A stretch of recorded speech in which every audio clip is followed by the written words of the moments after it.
All-American has just finished her run. Her bomb bays are empty, and Messerschmitts are right on her tail. One of them comes in for a pass, but it's too close. The Bf-109 flies straight through the aft section of the bomber and is gone. The rear fuselage is split open by a long gash. One stabilizer is simply gone. In what's left of the tail, the gunner stays strapped in, gripping bare structure as freezing wind tears through the aircraft at 20,000 feet over the open desert. There's no friendly ground below, and a long stretch of water is still ahead. And decades later, what actually happened in the sky that day would never quite settle.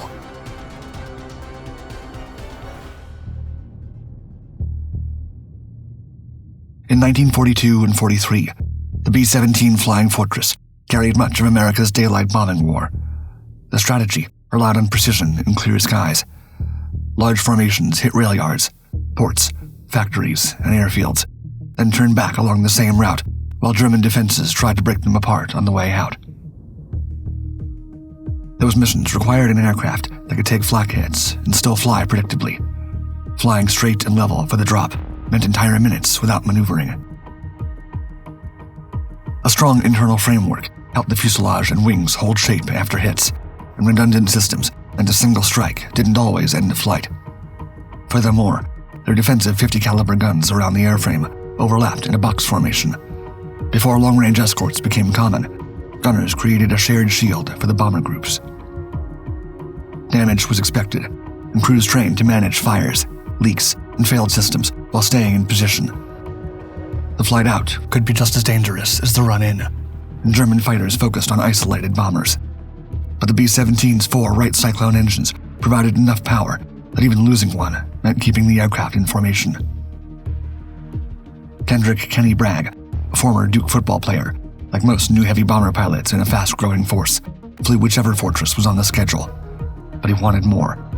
He wanted an airplane he could call his own. In 1942, serial number 41-24406 was assigned to the 97th Bomb Group, 414th Squadron. When it reached him, Bragg named it All-American, and the ship stopped being a B-17 and became his. His bombardier was Ralph Burbage, a young officer rushed from training into combat after the crew's first posting at McCord Field near Tacoma, where they'd been held back as Pacific insurance. Once the crew was finalized and the aircraft was ready, they were no longer needed as reserves. Instead, they were ordered to Europe. After the American victory at Midway in June 1942, the Army Air Forces began shifting heavy bombers to Europe. Burbage's crew crossed the Atlantic to an airbase north of London, joining the first wave meant to test daylight bombing against Germany. On August 17, 1942, All-American lifted off with a small force headed for occupied France. Only 12 US B-17s flew the Rouen raid, escorted by RAF Spitfires. The target was the rail marshalling yards at Rouen-Sotteville, the first real American heavy bomber daylight strike over enemy territory in the European theater. Spitfires rode above the box as it crossed the channel. Lead ship Butcher Shop set the course under 97th Group Commander Frank Armstrong Jr., with Major Paul Tibbets in the lead element. All-American held a right-wing slot at the front group, a place reserved for crews who could keep station under stress. In the nose, Burbage worked over the northern sight as Rouen came into view. Flak rose in black bursts, then thickened around the formation. The bomber shuddered as fragments struck the skin. The gunners kept scanning their assigned angles, watching both the flak pattern and the open sky for fighters. Bragg held the bomber straight. The run had to be level for accuracy. Burbage watched the yard settle into his crosshairs, waited out the final seconds, and released. The aircraft lifted slightly as the bombs fell into the rail complex, and the formation turned for home. Burbage couldn't see the full result from 20,000 feet, but the strike felt solid. All he knew was that they, quote, did severe damage. The box turned for home, with flak dropping behind them. Every B-17 in the raid returned safely. German defenses hadn't expected U.S. heavy bombers in daylight, and Rouen was near enough for Spitfires to escort the whole run. But soon, the targets would take them deeper inland, where the fortresses would have to fly with nothing but sky overhead.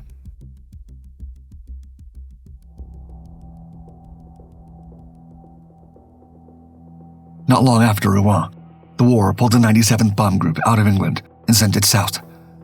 In early November 1942, Allied ships were moving toward North Africa for Operation Torch, the first major U.S. ground offensive in the European theater. The Allies raced to seize vital ports and airfields before Germany and Italy could reinforce Tunisia.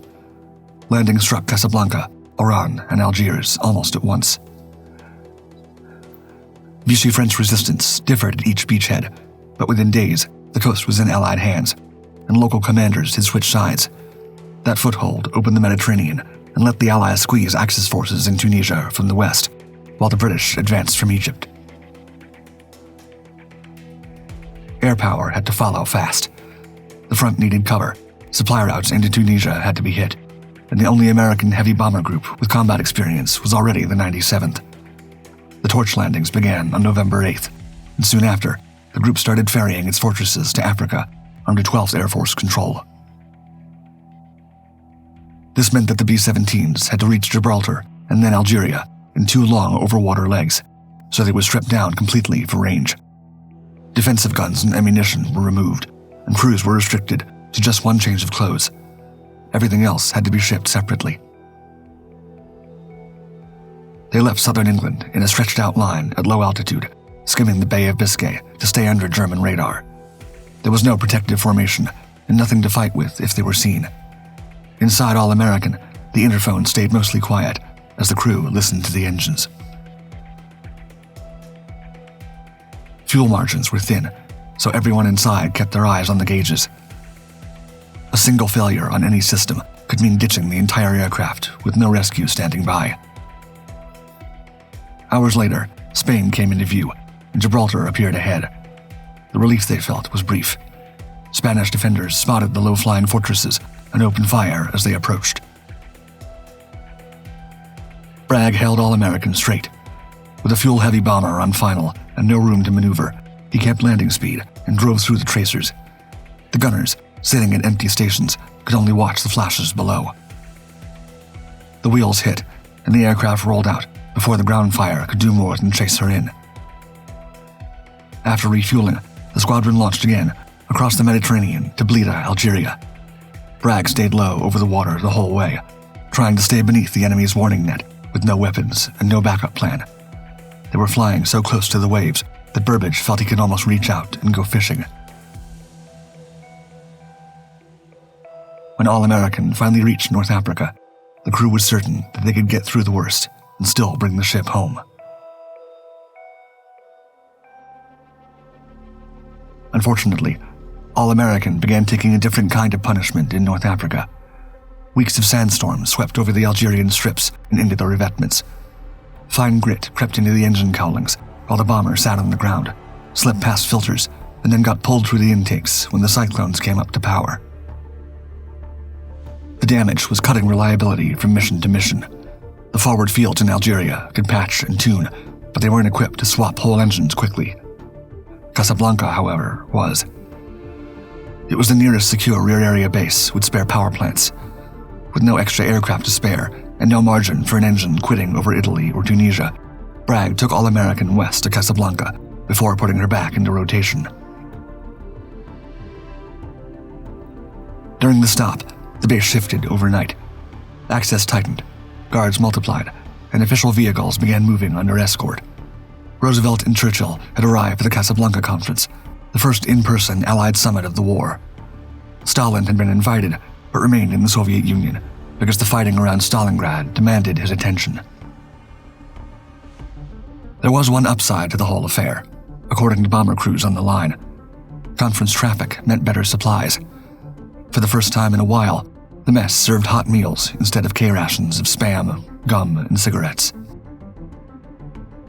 When Roosevelt and Churchill emerged, they committed the Allies to fight until unconditional surrender. For the men flying fortresses out of North Africa, this meant the job was about to get harder. There would be more runs into ports and airfields, planned around a deeper push toward targets ringed with flak. This compounded into a growing chance that their airplanes wouldn't come back in one piece one day. Once the new engines were signed off, All American lifted out of Casablanca and pointed east toward Algeria again, toward the next mission sheet. By late January 1943, All American was back on the line with the 414th, operating from rough North African fields that fed the Italian campaign. The run was aimed at Foggia, a major Axis airfield and rail hub in southern Italy. As with most B-17 missions in this theater, the job was to strike the airfields and rail links that kept German fighters and supplies moving, then grind back across the same sky to North Africa. They were still on the way when a German fighter dropped from high above with the sun behind it, invisible until the last seconds. The nose of the bomber flashed with impacts. Burbage felt rounds snapping through the forward compartment, close enough to register as sharp cracks and hits in the metal around him. One round punched into an ammunition box packed with incendiary shells. It didn't detonate, but it did catch fire. Smoke filled the nose immediately, wiping out the bomb site and turning the aircraft's front into a gray wall. If the fire reached the rest of the ammunition, the nose section would go with it. Harry Newsell, the navigator, got to the box at once. He tore it loose, with it hissing in his hands, and hauled it across the floor. He ultimately dumped it into the slipstream before it could flare. There was little time for relief. The bomber was still under fire, and more of the fighters' hits kept landing. They raked the wings and nacelles, and 2 engines failed. One Cyclone smoked, lost power, and had to be shut down. The second followed, shot hard enough that it had to be feathered. The aircraft sagged as thrust dropped away. 4 engines had taken them to Italy. 2 engines would have to be enough to bring them home. The crew fell into the bailout routine, snapping on parachutes and cracking the escape hatch open. They watched altitude bleed away. Through gaps in the clouds, they saw Mount Vesuvius below, which meant Naples and Axis ground. Jumping there meant captivity if they lived. Burbage and the others told Bragg they were staying with the ship. Bragg kept nursing All American on 2 engines, inching their way south. He trimmed constantly to hold speed and keep the nose up. Minutes stretched out over open water. Miraculously, the 2 engines kept turning, and the airframe stayed together. At last, the African coast came up, and Bragg put her down at Bona, too damaged to reach base. The bomber rolled to a stop with smoke stains on the nose, and the smell of burned powder still in the air. The crew climbed out unhurt. And still, the mission was considered a failure because they were diverted and damaged. The repairs started immediately, since the next missions were already lifting toward Tunisia.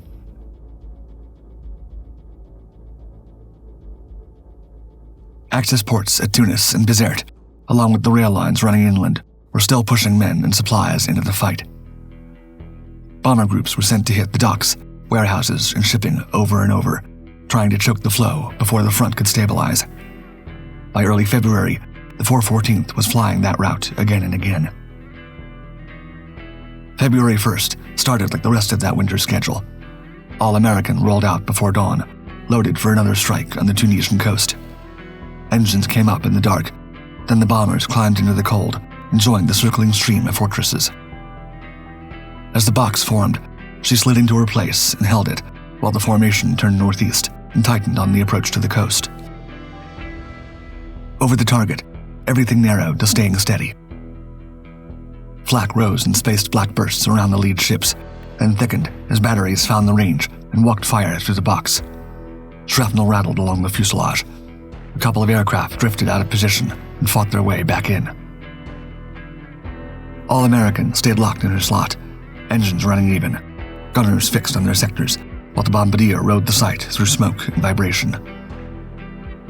At the drop, the aircraft stayed straight and level. The load fell into the dock area, striking the waterfront, where cranes, warehouses, and ships sat crowded together. Moments later, the doors were shut, and the formation turned for home. That turn was the signal the German fighters had been waiting for. On the withdrawal, Bf-109s came up hard and fast, aiming for the edges of the box and any ship already hurt. 2 pressed in nearly side by side, with one lining up on the lead B-17 and the other driving straight at All American. The gunners picked them up through glare and exhaust and opened fire in controlled bursts. tracers crossed in front of the formation. The 109 attacking the lead ship took repeated hits, began trailing smoke, and rolled away. It dropped out of the run, sliding down and out of view while the box held course and kept moving.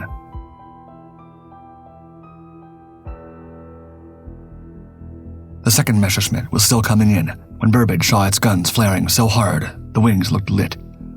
Worse yet, it wasn't just closing for a pass, it was diving straight at All-American's nose.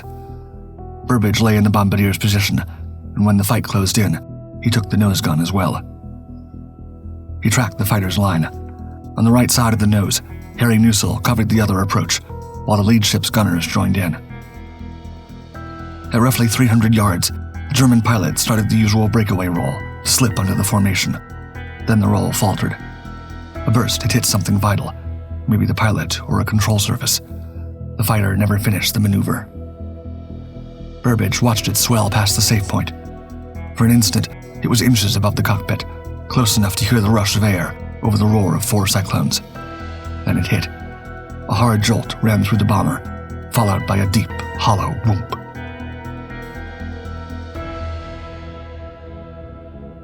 For years, the most common version of All-American survival read like a second combat mission fought inside a bomber that was already coming apart. According to legend, the Messerschmitt's impact nearly cut the fortress in two. The left horizontal stabilizer and elevator vanished. Both right side engines quit, and the left engine started leaking oil. The fin and rudder were torn up.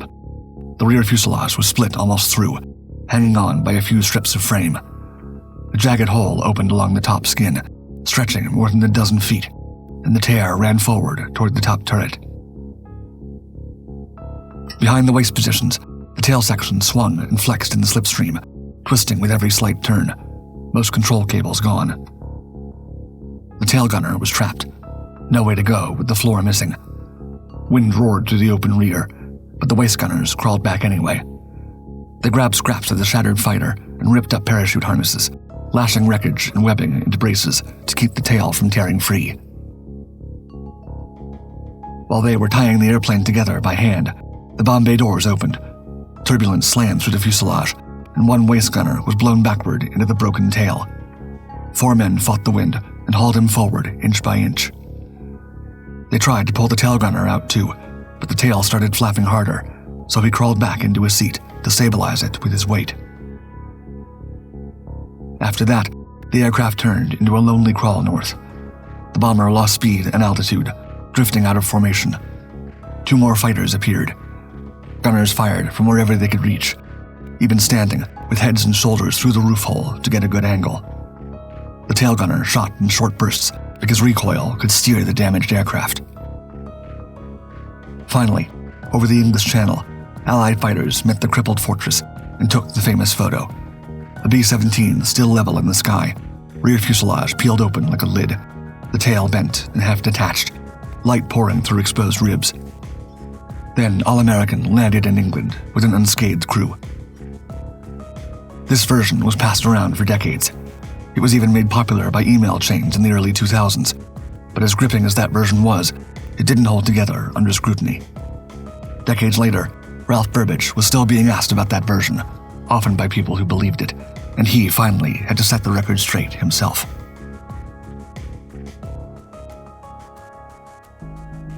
To start with, that version didn't match the photographs or the realities of the time. A Tunis raid launched from England was outside of B-17's practical combat radius, and any return would have required a long exposed flight across Axis-held Europe. The pictures tied to the story show the bomber over the North African desert and later parked in sand and scrub, which rules out an English base or landing. All-American was operating from nearby Biskra, Algeria, roughly 300 miles from Tunis. Furthermore, the impact carved a diagonal gash down from the base of the vertical stabilizer, tore away the left horizontal stabilizer, and broke apart on contact, leaving fragments embedded in the bomber. What remained of the tail shook hard in the slipstream, held on by only a few metal connections near the right tailplane. Inside, no one was hurt. Since no one trusted the tail to hold, parachutes went on fast. With most control cables gone, the crew used the Norden bombsight autopilot which could still drive rudder and elevators through electric servos and keep the ship steady. The formation slowed and stayed close until they were outside fighter range, then went on ahead while All-American limped home alone. Over Biskra, Bragg brought her in as gently as he could. However, the tail wheel would not lock down. The main gear touched first and rolled for a moment before the rear dropped and began to scrape. For the last 100 yards, she skidded on her belly, throwing dust until Bragg brought her to a stop. Ground crews had already assumed she was lost, so when she finally appeared, men ran out to meet her. The crew chief was in tears as the bomber rolled in. After the bomber rolled to a stop, the forward door was opened, and all 10 men did climb out unhurt. An ambulance that had started toward the runway was waved off. Ground crews rushed in to inspect the damage and began taking photos. The rear section had survived the flight by inches. When men climbed aboard to look it over, the last connections finally gave way, and the shattered tail dropped off into the sand.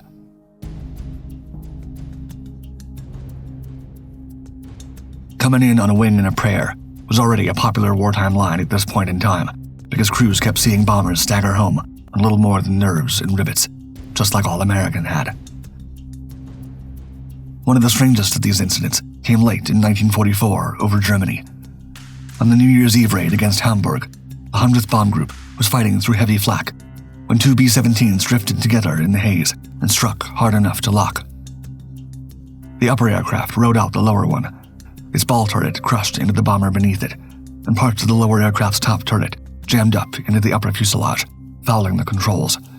The combined weight should have fallen straight out of the sky, but the pair stayed airborne, locked together and flying as a single twisted mass. In the cockpit of the upper aircraft, Lieutenant Glenn Rojon and his co-pilot shut down their own engines, fought the controls that still answered, and used the other aircraft's remaining power to steer the fused bombers toward the coast. They forced the conjoined birds down in German-held territory. On landing, the ship slid apart, and the lower one burned, but Rojon and the men who stayed with him survived captivity. Another collision story unfolded over the Mediterranean earlier that year. On January 11, 1944, 15th Air Force B-17s left Italy for Piraeus, Greece, and heavy clouds swallowed the stream. 2 groups lost sight of each other, converged, and collided. Several fortresses broke apart and went down across the countryside. In total, 8 B-17s were lost. One of them was called Skippy. Her tail gunner, Staff Sergeant James Rayleigh, was in position when another bomber struck and sheared off the tail with him still inside. The rest of the aircraft dived away, but the detached tail fell in a slow, unstable glide, dragged by torn structure. It slammed into trees on a slope, and the branches absorbed enough force for Rayleigh to survive, badly injured, the only man in that sequence to live without a parachute. Stories like this set the ceiling for what a fortress might endure. A B-17 might still make it back with destroyed engines, torn skin, and whole sections missing, as long as the airframe stayed stiff enough and the remaining controls could still answer. All-American herself didn't retire after her famous landing. She was repaired, reinforced, and reassigned as a station hack with the 352nd Bombardment Squadron, 301st Bombardment Group, doing utility runs until she was dismantled for salvage in March 1945. Burbage and his crewmates finished a full tour and then some, flying 52 missions and riding out 104 fighter engagements. He later called himself, quote, one of the lucky ones, since their crew lost 1 man and had 2 wounded, while many others disappeared entirely. He remembered when the guns ran hot, shell casings dropped into sheepskin boots and burned through flight suits, and there was no way to shake them out without stopping fire. Over the Mediterranean, long water legs carried their own pressure. Ditching meant open sea, sharks, and no easy rescue. After the war, he went home, moved into training command, and kept flying. However, on that February return, All-American proved what it was, a fortress holding together past every reasonable limit, and a crew staying with it long enough to get back on the ground alive.